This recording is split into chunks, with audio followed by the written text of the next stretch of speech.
اعوذ باللہ من الشیطان الرجیم بسم اللہ الرحمن الرحیم انا نحن نحیی الموتى ونکتب ما قدموا وآثارهم وکل شیء احصیناہ فی امام مبین۔ انا نحن نحیی الموتى، بے شک ہم ہی زندہ کرتے ہیں مردوں کو، ونکتب ما قدموا وآثارهم، اور ہم لکھتے ہیں جو انہوں نے آگے بھیجا اور جو پیچھے چھوڑا، وکل شیء احصیناہ فی امام مبین، اور ہر چیز کو ہم نے احاطہ کیا ہوا ہے ایک واضح کتاب میں۔ انا نحن نحیی الموتى ونکتب ما قدموا وآثارهم وکل شیء احصیناہ فی امام مبین۔ یہ سورۃ یاسین ہے اور اس کی آیت نمبر 12۔ اس سے پہلے والی آیت کریمہ میں ارشاد فرمایا کہ یہ لوگ جو آپ کو اللہ کا نبی نہیں مانتے یا آپ کی باتوں کی تصدیق نہیں کرتے، اصل وجہ یہ ہے کہ ان کے دل میں اللہ کا ڈر نہیں ہے، اور جو چیز ان کو مانے ہے وہ قیامت کا انکار ہے کہ یہ قیامت کو ماننے کے لیے تیار نہیں ہے کہ دوبارہ کون اٹھے گا، کیسے زندہ ہوں گے، جب مر گئے ہیں، ہڈیاں بسیدہ ہو گئی ہیں تو دوبارہ کیسے اٹھایا جائے گا۔ یہ چیزیں ان کے لیے انکار کا باعث بنی ہوئی ہے۔ فرمایا انا نحن نحیی الموتى، آپ بتا دیجئے کہ ہم ہی مردوں کو زندہ کریں گے۔ اور اس بات کو اللہ رب العزت نے الگ الگ الفاظ سے بیان فرمایا۔ زعم الذین کفروا ان لن یبعثوا قل بلا وربی لتبعثن، فرما دیجیے تیرے رب کی قسم اللہ تم سب کو اٹھائے گا۔ اب یہ کہتے ہیں من یحیی العظام وہی رمیم، کون اس کو زندہ کرے گا؟ فرمایا قل یحییھا الذی انشأھا اول مرہ، وہ ذات جس نے پہلی دفعہ پیدا کیا۔ اور ان ذلک علی اللہ یسیر، یہ اللہ پر آسان ہے کہ اللہ جیسے پہلے پیدا فرما سکتے ہیں، اللہ دوبارہ پیدا کرنے پر بھی قادر ہے۔ فرمایا انا نحن نحیی الموتى، آپ انہیں بتا دیں کہ ہم ہی مردوں کو زندہ کریں گے۔ وَنَكْتُبُ مَا قَدَّمُوا وَآثَارَهُمْ، جو تم نے آگے بھیجا جو پیچھے چھوڑا، یہ سب کا سب ہمارے ہاں لکھا ہوا ہے۔ اب اس کے دو معنی ہیں۔ ایک معنی تو یہ ہے کہ جو انہوں نے نیک اعمال کر کے آگے بھیجے وہ بھی لکھے ہوئے ہیں، اور اگر کوئی ایسا کام کر کے گئے ہیں جو صدقہ جاریہ کی صورت میں ہے، فرمایا وہ بھی لکھا گیا ہے۔ یعنی نبی پاک صلی اللہ علیہ وآلہ وسلم نے فرمایا انسان مر جاتا ہے لیکن اس کا نام اعمال جاری رہتا ہے۔ یعنی بعض لوگ وہ ہیں کہ موت کے ساتھ نام اعمال بند ہو گیا، فرمایا بعض لوگ وہ بھی ہیں کہ موت آ گئی ہے، قبر میں اتر چکے ہیں لیکن نام اعمال جاری ہے۔ فرمایا یہ لوگ تین طرح کے کام کر کے جاتے ہیں، ان کا نام اعمال جاری رہتا ہے۔ ایک صدقہ جاریہ، ایسا کام کہ بعد میں بھی لوگ اس سے فائدہ اٹھا رہے ہیں، مسجد بنا جانا، مدرسہ بنا جانا، کنواں کھدوا جانا، کوئی بھی ایسا نیکی کا کام جس سے لوگ فائدہ اٹھا رہے ہوں، فرمایا یہ وہ کام کر گئے، وہ قبر میں جا چکے ہیں، آج بھی ان کا اکاؤنٹ چل رہا ہے، نام اعمال جاری۔ اور اگر آپ جائیں گے مدینہ طیبہ، اللہ تعالی ہم سب کو لے جائے، بار بار اللہ حاضری کی توفیق دے، وہاں وقف عثمان بن عفان رضی اللہ عنہ کے نام سے ہوٹل ہے۔ یہ عثمان غنی رضی اللہ تعالیٰ عنہ کا وقف ہے۔ اس ہوٹل میں جتنا مال جمع ہوتا ہے وہ سارے کا سارا عثمان غنی رضی اللہ عنہ کی طرف سے مسجد نبی میں خرچ ہو رہا ہے۔ اور وہ کنواں جو انہوں نے خرید کے مسلمانوں کے لیے وقف کیا تھا وہ آج بھی ہے، اس کا پانی بھی جاری ہے، اور اس کے نام سے عثمان غنی رضی اللہ عنہ کا اکاؤنٹ بھی بینک میں کھلا ہوا ہے، پیسہ اس اکاؤنٹ میں جمع ہوتا ہے اور اس اکاؤنٹ سے پھر آگے خرچ کیا جاتا ہے۔ پونے 1500 سال گزر گئے ہیں، آج بھی ان کا اکاؤنٹ جاری ہے۔ یعنی یہ حصی طور پر بھی دیکھیں نا، ایک تو یہ ہے نا کہ اللہ کے ہاں جاری ہے، اور ایک یہ ہے کہ آج لوگوں کے سامنے یہ دلیل موجود ہے کہ جو نیکی انہوں نے آج سے 1400 سال پہلے کی تھی آج بھی وہ جاری ہے، اور ان کا اکاؤنٹ بھی ہے اور اس میں رقم بھی جمع ہو رہی ہے اور وہ صحیح مسئلہ پہ خرچ بھی کیا جا رہا ہے۔ تو کوئی بندہ ایسا کام کر جائے۔ اسی طرح علم نافع، علم نافع سے مراد یہ ہے ایسے لوگوں کو سکھا جائے کہ جو اس کے بعد اس پہ عمل کر رہے ہو، جیسے قرآن کی تلاوت ہے، نماز ہے، احادیث ہے، باقی دعائیں ہیں، نیکی کے کام ہیں، جو لوگوں کو سکھا کے گیا اس پر جب تک لوگ عمل کر رہے اور قیامت تک کرتے رہیں گے ان کو نامہ اعمال میں ثواب پہنچتا رہے گا۔ یہ جو آج قرآن پاک ہمارے سامنے ہے اس کو جمع کس نے کیا؟ عثمان غنی رضی اللہ تعالیٰ عنہ نے۔ ابو بکر رضی اللہ عنہ نے جو جمع کیا تھا اس وقت قرآن کی 7 قراتوں کو جمع کیا تھا، تو جامع قرآن ابو بکر رضی اللہ عنہ بھی ہیں، انہوں نے بھی قرآن پاک کو جمع کیا، لیکن اس کو لغت قریش میں اور ایک لغت میں اور ساری دنیا میں ایک قرآن پاک یہ جمع کرنے والے عثمان غنی رضی اللہ تعالیٰ عنہ۔ اب یہ جتنے لوگ قرآن پڑھ رہے ہیں، اور الحمدللہ پاکستان کے اندر 25 لاکھ طلباء مدارس میں قرآن پاک کی تلاوت کر رہے ہیں، لاکھوں سینکڑوں انسان جو اپنے اپنے گھروں میں قرآن پاک کی تلاوت کرتے ہیں اور ساری دنیا میں مسلمان کر رہے ہیں، یہ ان سب کا ثواب کدھر جا رہا ہے؟ عثمان غنی رضی کے کھاتے میں. جی بیت اللہ میں ایک نماز کا ثواب کتنا ہے؟ 1,00,000. ایک نماز کا ثواب 1,00,000. اب بیت اللہ کا دروازہ مسلمانوں کے لیے کھلوانے والے فاروق اعظم رضی اللہ عنہ. تو جتنے لوگ وہاں نماز پڑھیں گے، طواف کریں گے، ذکر کریں گے، تلاوت کریں گے، لاکھوں ہیں، کروڑوں ہیں، جتنے کر چکے ہیں، جو کریں گے، ان سب کا ثواب کدھر جائے گا؟ حضرت فاروق اعظم رضی اللہ عنہ کے کھاتے میں. جتنے لوگ مسلمان ہو رہے ہیں، اسلام میں داخل ہو رہے ہیں، تو اسلام کی گنتی کہاں سے شروع ہوئی؟ ابو بکر رضی اللہ تعالیٰ عنہ سے. تو ان سارے لوگوں کی نیکیاں کہاں جا رہی ہیں؟ ابو بکر کے کھاتے میں. اب پھر مسلمانوں کی، قرآن پڑھنے والوں کی، نماز پڑھنے والوں کی، ساروں کی نیکی اکٹھی کریں تو کلمہ ہمیں کہاں سے ملا؟ نبی پاک صلی اللہ علیہ وآلہ وسلم سے. تو وہاں پہنچ رہے. تو جو علم نافع ہے اس کا ثواب بھی. اور فرمایا نیک اولاد. تیسری چیز کیا ہے؟ نیک اولاد. اولاد نیک ہے، بعد میں تابعداری کے کام کر رہی ہے، ماں باپ نے محنت کر کے ان کو لگایا ہے نیکی پر، تو انشاءاللہ اس کا ثواب بھی پہنچتا رہے گا.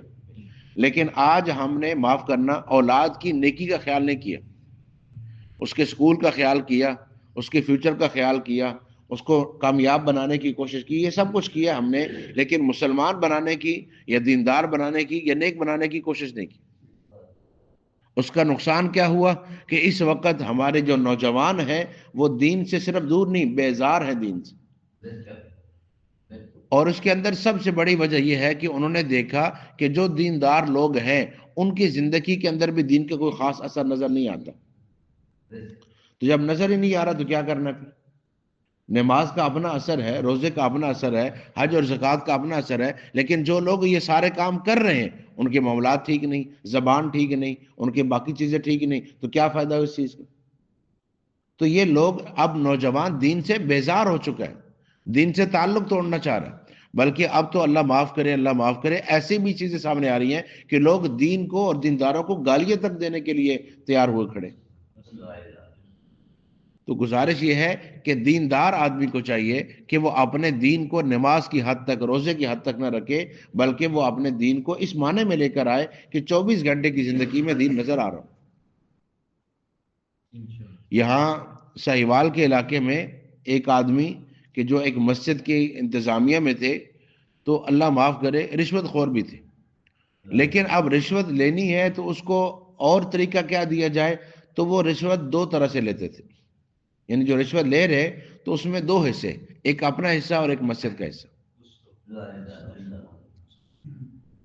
جی اب وہ 2 چیزیں لے رہے، تو باقاعدہ ان کا نام پڑ گیا حاجی رشوتیہ. اب وہ کیا کر رہا ہے کہ وہ اپنا بھی لے رہا ہے اور ساتھ کہہ رہا ہے جی میں مسجد کے اندر بھی خرچ کرتا ہوں. تو یہ جو حرکت ہے اس سے اپنے آپ کو بچانا ہے. اب بظاہر دیندار آدمی، نیک آدمی مسجد کے انتظامیہ میں، اور یہ حرکت بھی ہو رہی ہے. تو ہم دینداروں کو، جو آدمی جس کی وضع قطع دین والی نہیں ہے نا، اس سے لوگ کہتے ہیں جی اس کا تو دین ایمانی کو نہیں، وہ تو خیر. جو بظاہر دیندار بنا ہوا ہے، حضرت حسن بصری رحمۃ اللہ علیہ نے ایک آدمی کو دیکھا، وہ تار لگا کے نا اس کے اوپر چل رہا تھا، تار کو باندھ کے اس کے اوپر کرتب دکھا رہا تھا چلنے کا، اور لوگ پیسے اس کو دے رہے تھے. آج بھی کئی سارے لوگ عجیب عجیب کام کرتے ہیں، لوگ پیسے دیتے ہیں. تو جب انہوں نے دیکھا تو رونے لگ پڑے اور روتے روتے بیٹھ گئے. شاگرد ساتھ نے پوچھا استاد جی کیا ہوا؟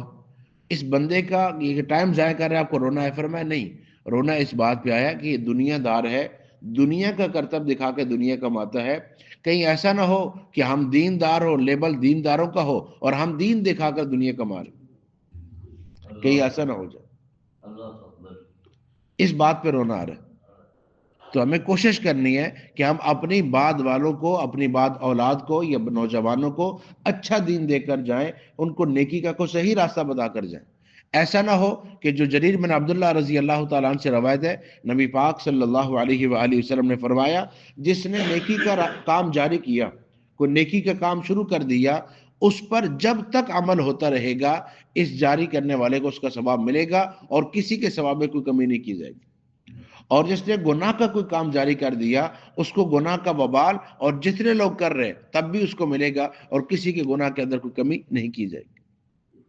تو ایسا نہ ہو کہ ہم کسی کے لیے بری چیز کا نشان نہ بنے، اچھی چیز کی علامت بنے انشاءاللہ۔ تو یہ 3 چیزیں ارشاد فرمائی۔ پہلی چیز جو صدقہ جاریہ، کوئی ایسا کام جس سے مخلوق فائدہ اٹھائے، اور دوسرا علم نافع، ایسا کام سکھا جانا کہ بعد میں لوگ اس پر عمل کریں، اور تیسرا نیک اولاد۔ یہ 3 کام جو کر کے قبر میں چلا جاتا ہے، فرمایا وہ قبر میں پہنچ گیا ہے لیکن نام اعمال جاری ہے، اب بھی اس کے اعمال لکھے جا رہے ہیں۔ تو ایک معنی تو یہ ہے انا نحن نحیی الموتى ونکتب ما قدموا وآثارهم، جو آگے بھیجا جو پیچھے چھوڑا ہم اسے جانتے ہیں۔ دوسرا معنی کیا گیا وآثارهم، ان کے نشانات کو، جہاں اللہ عمل کو لکھتے ہیں اس عمل کے لیے جانے والے قدموں کو، نشانات کو بھی اللہ لکھواتے ہیں۔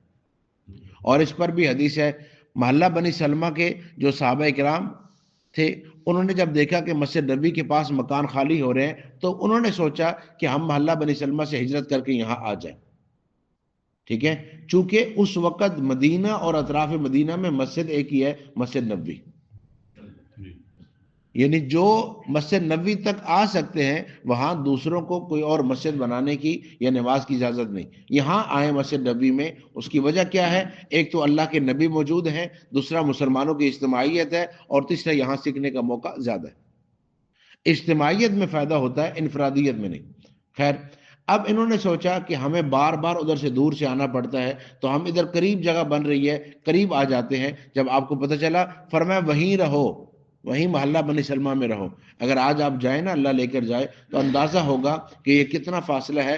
ہر نماز کے لیے آنا کوئی آسان کام نہیں ہے، یعنی آج سڑکیں بننے کے بعد بھی کم از کم اگر آپ پیدل بھی چلیں گے تو 25 سے 30 منٹ 35 منٹ لگ جاتے، اتنے دور سے وہ وہاں پہنچ رہے ہیں، اور وہ چاہ رہے ہیں کہ اب ہم قریب آ جائیں۔ تو آپ نے فرمایا وہیں رہو، تمہارے ہر قدم کو اللہ لکھواتے ہیں، ہر قدم پر ایک نیکی ملتی ہے، ایک گناہ معاف ہوتا ہے، ایک درجہ بلند ہوتا ہے، مسجد تک آنے کا ثواب بھی، مسجد سے جانے کا بھی ثواب۔ تو وَنَكْتُبُ مَا قَدَّمُوا وَآثَارَهُمْ، ہم ان کے نشانات لکھتے ہیں۔ تو جو آپ مسجد تشریف لا رہے ہوتے ہیں یہ لکھا جاتا ہے، جو آپ یہاں سے جاتے ہیں یہ لکھا جاتا ہے، جو آپ نماز کے انتظار میں بیٹھتے ہیں یہ لکھا جاتا ہے۔ تو یہ سب کچھ لکھا جا رہا ہے۔ تو کوشش یہ ہونی چاہیے جتنا زیادہ اللہ تعالیٰ کرم فرما دے۔ تو ہم فرمایا وَنَكْتُبُ مَا قَدَّمُوا وَآثَارَهُمْ، جو آگے بھیجا اسے بھی لکھتے ہیں، اور جو اس نیکی کے لیے ان کے قدموں کے نشانات ہیں اس کو بھی لکھتے ہیں۔ اور اللہ معاف کرے، اگر کوئی گناہ کے لیے چلتا ہے تو اللہ اس کو بھی لکھواتے ہیں، اور وہ چیز بھی اس کے لیے وبال بنے گی۔ وَكُلَّ شَيْءٍ أَحْصَيْنَاهُ فِي إِمَامٍ مُبِينٍ، اور فرمایا یہ سب کا سب ایک بڑی واضح کتاب کے اندر موجود ہے، جس کو ام الکتاب کہا گیا سورۃ ابراہیم کے اندر اور باقی صورتوں میں، یہاں اس کو اصل کتاب کہا گیا، امام کتاب کہا گیا۔ تو مراد اس سے وہ اللہ کا علم اور لوح محفوظ، جس میں سب کچھ موجود ہے، سب کچھ لکھا ہوا۔ اب دوسرا جو انسان کے لیے لکھا جا رہا ہے، تو یہ آپ جانتے ہیں کہ 2 فرشتے کرامن کاتبین، وہ جو لکھنے والے ہیں، ایک دائیں طرف ایک بائیں طرف، جو صبح فجر کی نماز میں اور عصر کی نماز میں تبدیل ہوتے ہیں، اور ان کا کام بھی انسان کے اعمال لکھنا ہوتا ہے۔